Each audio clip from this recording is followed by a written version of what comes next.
Homes کو فتح کرنے کے بعد اسلامی لشکر پھر سے شمالی شام کی طرف روانہ ہوا۔ اب کی بار مسلمانوں کا ارادہ حلب، انطاکیہ سمیت پورے شام پر قبضہ کرنا تھا۔ جب اسلامی لشکر حما سے شیزار پہنچا تو ان کا سامنا ایک رومی قافلے سے ہوا جو انطاکیہ سے کناسرین کی طرف جا رہا تھا۔ حضرت خالد بن ولید کے دستے نے اس قافلے کو گھیر لیا اور اس قافلے سے مسلمانوں کو خبر ملی کہ ہرقل مسلمانوں کے خلاف بہت بڑا لشکر تیار کر رہا ہے۔ مسلمانوں کو انطاکیہ میں موجود اپنے جاسوسوں سے بھی یہ خبر ملی کہ ہرقل اس مرتبہ فیصلہ کن لڑائی کی تیاری کر رہا ہے۔ ہرقل نہ صرف رومی بادشاہ تھا بلکہ ایک بہترین جنگجو بھی تھا۔ جب وہ بازنطینی سلطنت کا بادشاہ بنا تھا، اس وقت بازنطینی سلطنت تقریباً اپنا عروج کھو چکی تھی۔ اس نے بادشاہ بننے کے بعد تھوڑے ہی عرصے میں ساسانیوں اور ترکوں سمیت اپنے تمام دشمنوں کو شکست دے کر بازنطینی سلطنت کے کھوئے ہوئے تمام علاقے واپس لے لیے تھے۔ عرب کے مسلمانوں سے بے شک اس کی فوجوں کو پے در پے شکستیں ہوئی تھیں، مگر ابھی تک اس نے عربوں کے مقابلے میں اپنی پوری طاقت نہیں لگائی تھی۔ لیکن اس مرتبہ عرب اپنے وطن سے بہت دور اور بازنطینی سلطنت کے بہت اندر آ چکے تھے۔ اب ہرقل عربوں کے خلاف فیصلہ کن جنگ کر کے اپنے وطن سے نکال دینا چاہتا تھا۔ اس نے ایسا لشکر تیار کیا جو اس سے پہلے شام کی سرزمین نے نہیں دیکھا تھا۔ اس کا مقصد مسلمانوں کا خاتمہ کر کے اپنی گزشتہ شکستوں کو فتح میں تبدیل کرنا تھا۔ 635 عیسوی کے آخر میں جب مسلمانوں نے حمص کا محاصرہ کیا ہوا تھا، ہرقل اپنی جنگی تیاریوں میں مصروف تھا۔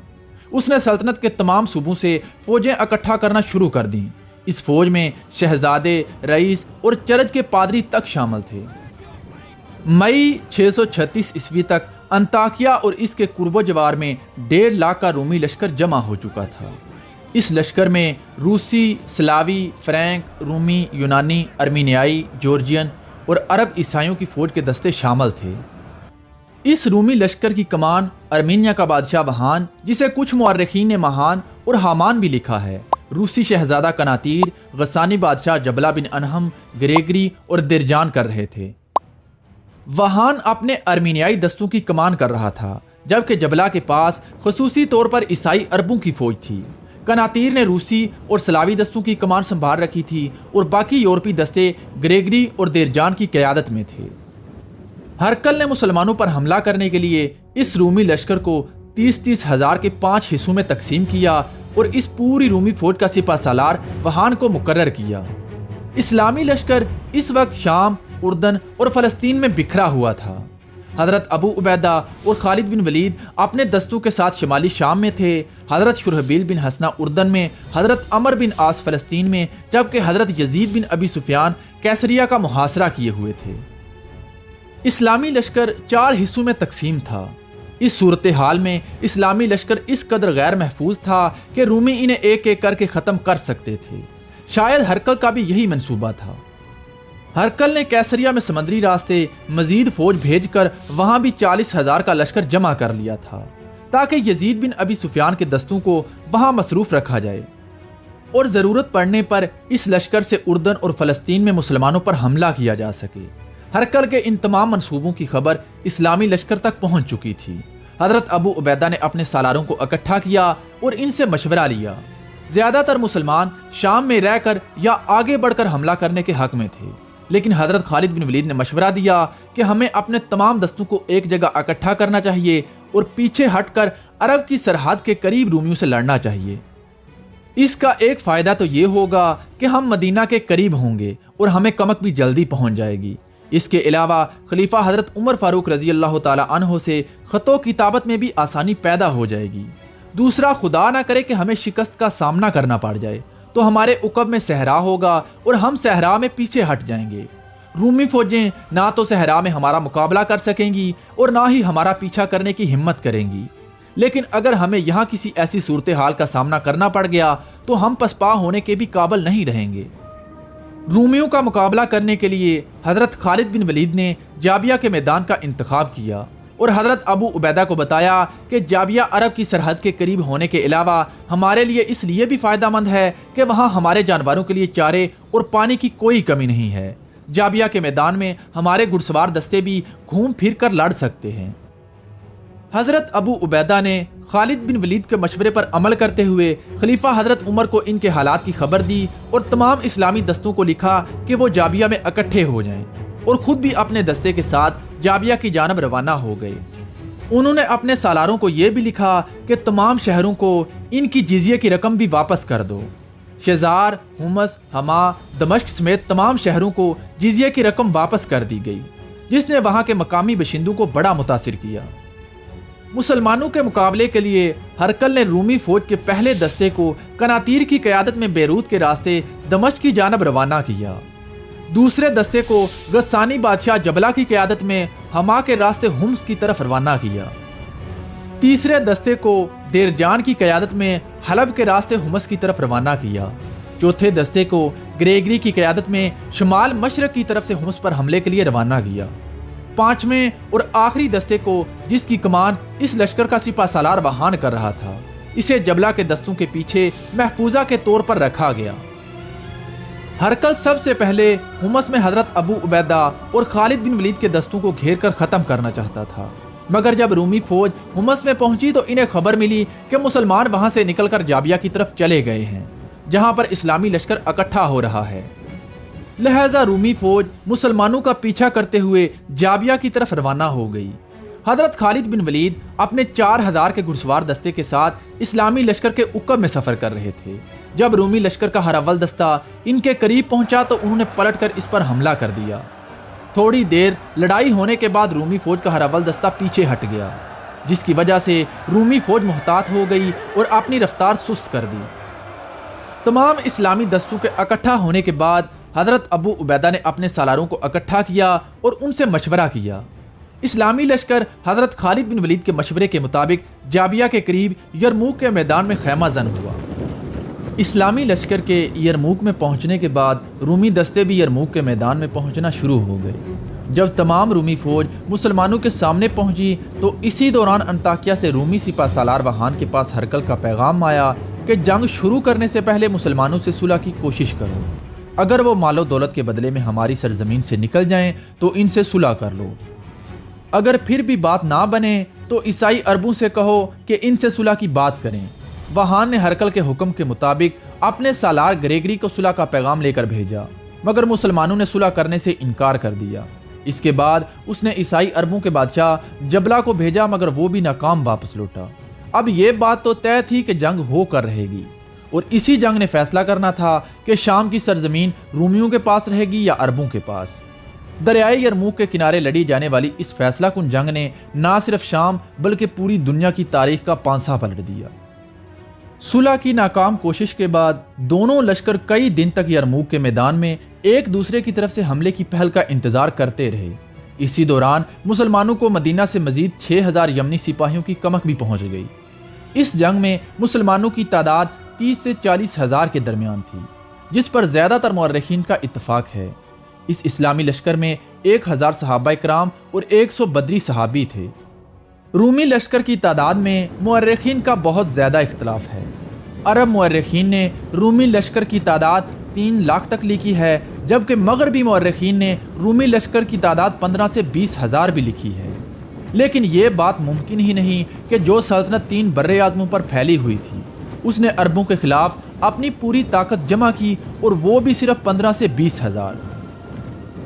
زیادہ تر مورخین کے مطابق رومی لشکر کی تعداد 1.5 سے 2 لاکھ کے آس پاس تھی۔ دونوں لشکر یرموک کے میدان میں خیمہ زن تھے۔ رومی لشکر کے دائیں جانب دریائے یرموک، بائیں جانب جابیہ اور عقب میں وادی الرقاد کی گہری گھاٹیاں تھیں، جبکہ عرب لشکر کی بائیں جانب دریائے یرموک، دائیں جانب ناوا اور عقب میں صحرا تھا۔ مسلمانوں کے محاذ کی لمبائی تقریباً 11 میل تھی اور گہرائی کچھ بھی نہیں تھی۔ رومی لشکر کے دائیں اور بائیں پہلوؤں کی کمان گریگری اور قناطیر کر رہے تھے، قلب کی کمان جبلہ بن انہم اور دیرجان کر رہے تھے، جبکہ ان کا سپہ سالار وہان قلب کے پیچھے اپنے گھڑسوار دستے کے ساتھ موجود تھا۔ دونوں لشکر تقریباً ایک جیسی ترتیب میں صف آرا تھے۔ دونوں لشکر کے آگے پیادے اور پیچھے گھڑسوار کھڑے تھے۔ خلیفہ حضرت عمر فاروق رضی اللہ تعالی عنہ نے اسلامی لشکر کا سپہ سالار حضرت ابو عبیدہ کو مقرر کیا تھا، لیکن حضرت ابو عبیدہ نے ایک مرتبہ پھر اسلامی لشکر کی کمان حضرت خالد بن ولید کے حوالے کر دی۔ اسلامی لشکر کے دائیں اور بائیں پہلوؤں کی کمان حضرت عمر بن عاص اور حضرت یزید بن ابی سفیان کر رہے تھے۔ قلب کی کمان حضرت ابو عبیدہ اور حضرت شرحبیل بن حسنہ کے پاس تھی۔ ان کے پاس صرف پیادے تھے، جبکہ 10,000 گھڑ سواروں کو 4 حصوں میں تقسیم کر کے حضرت خالد بن ولید نے 2,000 قلب کے پیچھے، 2,000 دائیں اور 2,000 بائیں جانب کے پیادوں کے پیچھے کھڑے کر دیے۔ 4,000 کے گھڑ سوار دستے کو انہوں نے محفوظہ کے طور پر اپنی کمان میں رکھا۔ جب صف بندی ہو گئی تو حضرت ابو عبیدہ، خالد بن ولید اور دوسرے سالار اسلامی لشکر کے ایک سرے سے دوسرے سرے تک گئے۔ وہ سپاہیوں کا حوصلہ بڑھا رہے تھے۔ مورخین نے لکھا ہے کہ حضرت خالد بن ولید اور دوسرے سالار جب اسلامی لشکر میں گھوم پھر رہے تھے تو یہ آیت بلند آواز سے پڑھتے جاتے تھے۔ کتنی ہی بار چھوٹی جماعتیں اللہ کے چاہنے سے بڑی بڑی جماعتوں پر غالب آئیں۔ اللہ صبر و استقامت کرنے والوں کا ساتھ دیتا ہے۔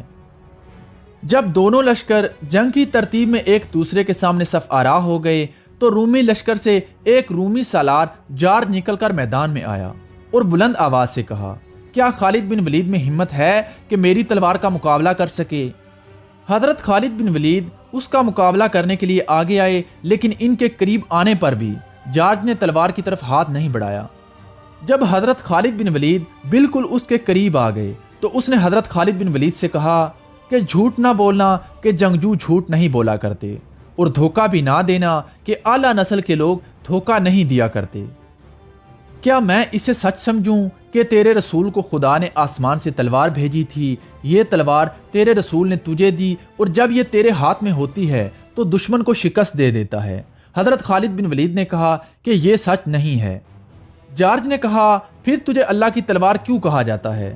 حضرت خالد بن ولید نے جواب دیا کہ رسول صلی اللہ علیہ وآلہ وسلم نے میری تیغ زنی کے جوہر دیکھے اور مجھے سیف اللہ کا لقب عطا کیا اور اپنی تلوار انعام کے طور پر مجھے عطا کی۔ جارج نے اس بات پر تھوڑی دیر غور کرنے کے بعد حضرت خالد بن ولید کی آنکھوں میں غور سے دیکھتے ہوئے کہا، تم مجھ سے کیا چاہتے ہو؟ حضرت خالد بن ولید نے کہا کہ تم مسلمان ہو جاؤ۔ جارج نے جواب دیا، اگر میں اس سے انکار کر دوں؟ تو حضرت خالد بن ولید نے کہا کہ جزیہ ادا کرو، ہم اس کے بدلے میں تمہاری حفاظت کریں گے۔ اگر تمہیں یہ بات بھی منظور نہیں ہے تو پھر تلوار ہی ہمارے درمیان فیصلہ کرے گی۔ جارج نے تھوڑی دیر سوچا، پھر پوچھا، اگر میں آج مسلمان ہو جاؤں تو میری کیا حیثیت ہوگی؟ حضرت خالد بن ولید نے جواب دیا کہ اسلام میں سب برابر ہیں۔ جارج نے اسلام قبول کیا اور اسلامی لشکر میں آ گیا۔ اس کے ساتھ ہی انفرادی مقابلے شروع ہو گئے۔ رومیوں نے ان انفرادی مقابلوں میں اپنے کئی بہترین کمانڈر کھو دیے۔ حضرت عبد الرحمن بن ابی بکر نے اس دن اپنے مقابلے میں آنے والے 5 رومی کمانڈروں کو مار گرایا۔ دوپہر تک اسی طرح انفرادی مقابلے ہوتے رہے، ہر دفعہ رومی کمانڈر مارا جاتا۔ رومی سپہ سالار وہان نے انفرادی مقابلے روک دیے۔ اس کا خیال تھا کہ اگر اسی طرح ایک ایک کر کے رومی کمانڈر مارے جاتے رہے تو رومی فوج پر اس کا بہت برا اثر ہوگا۔ رومی سپہ سالار وہان نے اسلامی لشکر کی طاقت کو پرکھنے کے لیے اپنے لشکر کی اگلی 10 صفوں کو حملے کا حکم دیا۔ جب رومی فوج اسلامی لشکر کے قریب پہنچی تو مسلمانوں نے ان پر تیروں کی بارش کر دی، مگر رومی آگے بڑھتے رہے اور اسلامی لشکر سے ٹکرا گئے۔ رومی لشکر میں زیادہ تر سپاہی ایسے تھے جنہوں نے ابھی تک کسی جنگ میں حصہ نہیں لیا تھا، لیکن مسلمان کئی لڑائیاں لڑ چکے تھے، اس لیے مسلمان رومیوں کے اس حملے کو روکنے میں کامیاب ہو گئے۔ رومیوں نے اپنے دستوں کو مزید کمک بھیج کر مضبوط کرنے کی کوشش بھی نہ کی، کیونکہ وہان صرف مسلمانوں کی طاقت کو پرکھنا چاہتا تھا۔ کمک نہ ملنے کی وجہ سے رومی دستے مسلمانوں کو پیچھے دھکیلنے میں ناکام رہے۔ شام کے وقت دونوں لشکر اپنے اپنے پڑاؤ میں واپس لوٹ گئے، مگر اس دن رومیوں کا جانی نقصان مسلمانوں سے کہیں زیادہ ہوا۔ اس رات وہان نے اپنے سالاروں کو اکٹھا کیا اور ان سے مشورہ کرنے کے بعد ایک منصوبہ تیار کیا۔ وہان نے فیصلہ کیا کہ وہ صبح سورج نکلنے سے پہلے اچانک اسلامی لشکر پر حملہ کریں گے اور اسلامی لشکر کے قلب کے دستوں کو اس طرح لڑائی میں مصروف رکھا جائے گا کہ اسے اپنے دائیں اور بائیں جانب کے دستوں کی ہوش نہ رہے۔ وہان کا اصل منصوبہ اسلامی لشکر کے دائیں اور بائیں بازوں پر پورے زور کے ساتھ حملہ کر کے انہیں پیچھے دھکیلنا تھا، اور اگر مسلمان مقابلے میں جم جاتے تو ان پر اتنا دباؤ ڈالنا تھا کہ وہ اپنے قلب کی طرف اکٹھے ہو جائیں اور اس طرح اسلامی لشکر کو گھیر کر ختم کرنا تھا۔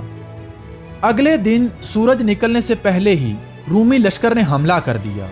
مسلمان فجر کی نماز ادا کر رہے تھے جب محافظوں نے واپس آ کر بتایا کہ رومی لشکر حملے کے لیے آگے آ رہا ہے۔ مسلمان رومی لشکر کے قریب آنے تک صف آراہ ہو چکے تھے۔ رومیوں کو بالکل بھی یہ امید نہ تھی کہ مسلمان انہیں تیاری کی حالت میں ملیں گے۔ سورج نکلنے سے پہلے ہی دونوں فوجیں آپس میں ٹکرا گئیں۔ سورج نکلنے کے بعد بھی لڑائی مسلسل جاری رہی۔ رومی مسلمانوں کے کلب پر حملہ کرتے اور پیچھے ہٹ جاتے۔ حضرت خالد بن ولید نے مسلمانوں کو رومیوں کا پیچھا کرنے سے منع کیا ہوا تھا کیونکہ وہ دفاعی جنگ لڑ رہے تھے۔ رومی فوج اپنے سپہ سالار وہان کے منصوبے کے مطابق لڑ رہی تھی۔ قناطیر نے اپنے دستوں کے ساتھ حضرت عمر بن عاص کے دستوں پر زوردار حملہ کیا، جسے حضرت عمر بن عاص رضی اللہ تعالی عنہ کے دستوں نے بڑی بہادری کے ساتھ پسپا کر دیا۔ قناطیر نے تازہ دم دستوں سے دوسرا حملہ کیا، اسے بھی مسلمانوں نے پسپا کر دیا۔ لیکن جب قناطیر نے تیسری مرتبہ تازہ دم دستوں سے حملہ کیا تو مسلمان اسے روکنے میں ناکام رہے۔ مسلمان اب تھک چکے تھے اور ان کی صفیں ٹوٹنے لگیں۔ حضرت عمر بن عاص نے اپنے عقب میں کھڑے گھڑسوار دستے کو حملے کا حکم دیا، لیکن یہ گھڑسوار دستہ بھی رومیوں کے حملے کو زیادہ دیر تک نہ روک سکا۔ حضرت عمر بن عاص رضی اللہ تعالی عنہ کے دستے کے زیادہ تر سپاہی اسلامی لشکر کی خیمہ گاہ کی طرف پیچھے ہٹنے لگے۔ مسلمانوں کی خیمہ گاہ سے مسلمان عورتیں ڈنڈے اور پتھر لے کر نکل آئیں اور اپنے مردوں کو لان تان کرتے ہوئے اسلامی دستوں کے ساتھ جنگ میں شامل ہو گئیں۔ حضرت عمر بن عاص نے دوبارہ اپنے دستوں کو اکٹھا کیا اور قناطیر کے دستوں پر حملہ کر دیا۔ اسی دوران حضرت خالد بن ولید اپنے گھڑسوار دستے کے ساتھ حضرت عمر بن عاص کی مدد کو آئے اور قناطیر کے دستوں کو واپس دھکیل دیا۔ دوسری جانب گریگری کی کمان میں رومیوں نے یزید بن ابی سفیان کے دستوں پر بڑا زوردار حملہ کیا، جسے مسلمانوں نے روک لیا، لیکن رومیوں کے دوسرے حملے نے یزید بن ابی سفیان کے دستوں کو پیچھے دھکیلنا شروع کر دیا۔ حضرت یزید بن ابی سفیان نے اپنے گھڑسوار دستوں کو حملے کا حکم دیا، لیکن رومی مسلمانوں کو دھکیلتے ہوئے ان کی خیمہ گاہ تک لے گئے۔ یہاں پر بھی مسلمان عورتوں نے اپنے مردوں کا استقبال پتھروں اور ڈنڈوں کے ساتھ کیا اور انہیں غیرت دلائی۔ کچھ مسلمان عورتیں اسلامی دستوں کے ساتھ جنگ میں شامل ہو گئیں۔ حضرت یزید بن ابی سفیان نے دوبارہ اپنے دستوں کو اکٹھا کیا اور رومیوں پر جوابی حملہ کر دیا۔ دوسری جانب قناطیر کے دستوں کو پیچھے دھکیلنے کے بعد حضرت خالد بن ولید نے ایک گھڑسوار دستے کی کمان حضرت زرار بن ازور کو دی اور دیرجان کے دستوں پر حملے کے لیے روانہ کر دیا، اور خود وہ یزید بن ابی سفیان کے دستوں کی مدد کو پہنچے۔ حضرت یزید بن ابی سفیان نے حضرت خالد بن ولید کے دستوں کے ساتھ مل کر گریگری کے دستوں کو پیچھے دھکیل دیا۔ حضرت زرار بن ازور نے رومی لشکر میں گھس کر ان کے سالار دیرجان کو بھی قتل کر دیا۔ سورج غروب ہونے سے پہلے مسلمانوں نے رومیوں کے دونوں اطراف کے حملے کو پسپا کر دیا۔ سورج غروب ہوتے ہی دونوں لشکر اپنی اپنی خیمہ گاہ میں واپس چلے گئے۔ مسلمانوں کے دائیں پہلوؤں کو دوسرے اسلامی لشکر کے مقابلے زیادہ جانی نقصان ہوا تھا، کیونکہ وہاں پر رومیوں نے زیادہ شدت کے ساتھ حملہ کیا تھا، لیکن مجموعی طور پر مسلمانوں کے حوصلے بلند تھے، کیونکہ ان پر کئی گنا بڑی فوج نے حملہ کیا تھا، مگر مسلمانوں نے ان کے حملے کو پسپا کر دیا تھا۔ دوسری جانب رومیوں کا جانی نقصان مسلمانوں سے کہیں زیادہ تھا۔ اس کے علاوہ حضرت زرار بن ازور نے رومیوں کے سالار دیرجان کو بھی قتل کر دیا تھا، جو رومیوں کا ایک بہترین سالار تھا۔ دیرجان کے مارے جانے کے بعد رومی سپہ سالار نے اس کی جگہ قارین نامی سالار کو مقرر کر دیا اور ارمینیائی دستوں کی کمان قناطیر کے حوالے کر دی۔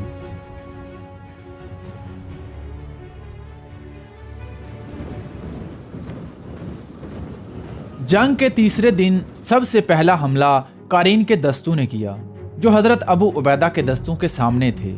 اس کے بعد دوسرے رومی دستے بھی اسلامی لشکر پر حملہ آور ہو گئے۔ اس روز گریگری کے دستے ذرا سا بھی مسلمانوں کو پیچھے نہ دھکیل سکے، کیونکہ گزشتہ روز کی لڑائی میں انہیں بہت زیادہ نقصان ہوا تھا اور وہ کافی زیادہ تھک بھی چکے تھے۔ رومی لشکر کے بائیں پہلوؤں نے حضرت شرحبیل اور حضرت عمر بن عاص کے دستوں پر زوردار حملے کیے۔ ابتدائی حملوں کو تو مسلمانوں نے روک لیا، مگر وہ بار بار تازہ دم رومی دستوں کے حملوں کو برداشت نہ کر سکے اور پیچھے ہٹنے لگے۔ جب مسلمان سپاہی لشکرگاہ کے قریب پہنچے تو ایک مرتبہ پھر مسلمان عورتیں اپنے مردوں کو غیرت دلاتی ہوئی لڑائی میں شامل ہو گئیں۔ اپنی عورتوں کو اپنے ساتھ لڑتا دیکھ کر مسلمان پھر سے اکٹھے ہوئے اور قناطیر کے دستوں پر جوابی حملہ کر دیا۔ اسی دوران حضرت خالد بن ولید اپنے گھڑسوار دستے کے ساتھ آگے بڑھے اور قناطیر کے دستے پر حملہ کر دیا۔ شام ہوتے ہوتے قناطیر کے دستوں کو پیچھے دھکیل دیا گیا۔ اس دن مسلمانوں کو پہلے کی نسبت بہت زیادہ جانی نقصان ہوا، لیکن رومیوں کا جانی نقصان مسلمانوں سے کہیں زیادہ تھا۔ اس دن بھر کی لڑائی کے اختتام پر مسلمانوں کے حوصلے اور زیادہ بڑھ چکے تھے، لیکن رومیوں کے حوصلے پست ہوتے جا رہے تھے۔ رومی اب مایوس ہو رہے تھے۔ وہ اتنا زیادہ جانی نقصان اٹھانے کے بعد بھی مٹھی بھر مسلمانوں پر کوئی کامیاب حملہ نہیں کر سکے تھے۔ وہان نے اپنے کمانڈروں کا حوصلہ بڑھایا اور اگلی صبح مسلمانوں پر فیصلہ کن حملہ کرنے کا وعدہ کیا۔ اگلے دن کی لڑائی کا آغاز بھی رومیوں کی طرف سے ہوا۔ رومیوں نے پہلے اسلامی لشکر کے دائیں بازو پر حملہ کیا، کیونکہ پچھلے 2 دنوں کی لڑائی سے رومیوں پر یہ بات واضح ہو چکی تھی کہ حضرت عمر بن عاص کے دستے دوسرے اسلامی دستوں کی نسبت کمزور ہیں۔ قناطیر کے دستوں نے حضرت عمر بن عاص کے دستوں کو پیچھے دھکیل دیا، مگر اس روز مسلمانوں نے تھوڑا پیچھے ہٹ کر رومیوں کے حملے کو روک لیا۔ ارمینیائی اور عیسائی عربوں کے دستوں نے حضرت شرحبیل کے دستوں کے قدم بھی اکھاڑ دیے۔ حضرت شرحبیل نے دوبارہ اپنے دستوں کو منظم کیا اور رومیوں کے حملے کو روک لیا، لیکن رومیوں کے بار بار تازہ دم دستوں کے ساتھ حملوں کو روکنا ناممکن سا نظر آ رہا تھا۔ حضرت خالد بن ولید نے اپنے محفوظہ کے دستے کو 2 حصوں میں تقسیم کیا۔ ایک حصے کی کمان انہوں نے قیس بن حبیرہ کو دی اور دوسرے حصے کی کمان اپنے پاس رکھ کر ارمینیائی اور عیسائی دستوں پر حملہ کر دیا۔ مسلمان گھڑسواروں نے عیسائی اور ارمینیائی دستوں کو شدید نقصان اٹھا کر پیچھے ہٹنے پر مجبور کر دیا۔ دوسری جانب حضرت ابو عبیدہ اور یزید بن ابی سفیان کے دستوں نے گریگری اور قارین کے حملوں کو بھی پسپا کر دیا تھا، لیکن جب وہ جوابی حملے کے لیے آگے بڑھے تو رومیوں نے تیروں کی بارش کر دی۔ ان تیروں سے بہت سارے مسلمان زخمی ہو گئے اور 700 مسلمانوں کی ایک آنکھ بھی ضائع ہو گئی۔ مسلمانوں نے بھی رومیوں پر تیر اندازی کی، مگر مسلمانوں کے تیر زیادہ دور تک نہیں جا سکتے تھے، کیونکہ ان کی کمانیں رومیوں کی نسبت ہلکی تھیں۔ شدید نقصان اٹھا کر مسلمان دستے پیچھے ہٹنے لگے۔ مسلمانوں کو پیچھے ہٹتا ہوا دیکھ کر گریگری اور قارین نے اپنے دستوں کو حملے کا حکم دے دیا۔ رومیوں نے یہ خیال کرتے ہوئے کہ یہ لڑائی کا فیصلہ کن دن ہے، بڑے زوردار حملے کیے اور حضرت ابو عبیدہ اور یزید بن ابی سفیان کے دستوں کو پیچھے دھکیل دیا۔ جب حضرت اکرمہ بن ابی جہل نے مسلمانوں کو پیچھے ہٹتے ہوئے دیکھا تو بلند آواز سے کہا، جو لڑ کر مرنے اور پیچھے نہ ہٹنے کی قسم کھانے کو تیار ہیں الگ ہو جائیں۔ ان کی للکار پر 400 مجاہدین نے لبیک کہا اور حلف اٹھایا کہ وہ لڑتے ہوئے اپنی جانیں دے دیں گے مگر پیچھے نہیں ہٹیں گے۔ انہوں نے گریگری اور قارین کے دستوں پر حملہ کیا اور انہیں بہت زیادہ جانی نقصان پہنچایا۔ حضرت اکرمہ بن ابی جہل کے دستے میں سے کوئی ایک سپاہی بھی پسپا نہ ہوا اور لڑتے ہوئے اپنی جانیں دے دیں۔ جب حضرت ابو عبیدہ اور یزید بن ابی سفیان کے دستے پیچھے ہٹتے ہوئے اسلامی لشکرگاہ کے قریب پہنچے تو مسلمان عورتیں بھی جنگ میں شامل ہو گئیں۔ بعض مورخین کے مطابق مسلمان عورتیں لڑتی ہوئی اگلی صفوں تک پہنچ گئیں۔ اپنی عورتوں کو اپنے ساتھ لڑتا ہوا دیکھ کر مسلمانوں نے رومیوں پر جوابی حملہ کر دیا اور انہیں پیچھے دھکیلنا شروع کر دیا۔ شام ہوتے ہی دونوں لشکر اپنی اپنی خیمہ گاہ میں واپس چلے گئے۔ جنگ کا یہ دن پہلے دنوں کی نسبت زیادہ خون ریز تھا۔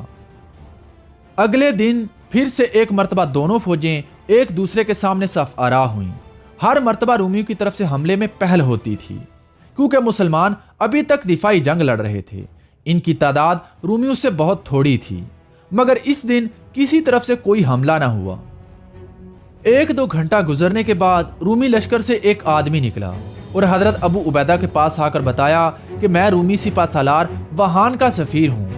وہان نے تجویز پیش کی ہے کہ ہم چند دن کے لیے جنگ بندی کریں تاکہ دوبارہ صلح پر بات کی جا سکے۔ حضرت ابو عبیدہ نے تقریباً اس جنگ بندی کی پیشکش کو قبول کر لیا تھا، مگر حضرت خالد بن ولید نے جنگ بندی سے انکار کر دیا۔ انہوں نے حضرت ابو عبیدہ کو بتایا کہ رومی حملے کی تیاری کے لیے مہلت چاہتے ہیں۔ ان کا اتنا زیادہ نقصان ہو چکا ہے کہ یہ فوری طور پر حملہ کرنے کے قابل نہیں رہے ہیں۔ یہ دن بغیر کسی لڑائی کے گزر گیا۔ حضرت خالد بن ولید یہ سمجھ چکے تھے کہ اب رومیوں پر فیصلہ کن حملہ کرنے کا وقت آ گیا ہے۔ انہوں نے رات کو اپنے سبھی سالاروں کو بلایا اور انہیں اگلے دن کے منصوبے کے بارے میں سمجھایا۔ انہوں نے 8000 سواروں کو اکٹھا کیا اور اپنی کمان میں رکھا۔ حضرت زرار بن ازور کو ایک دستہ دے کر رومیوں کے عقب میں بھیج دیا۔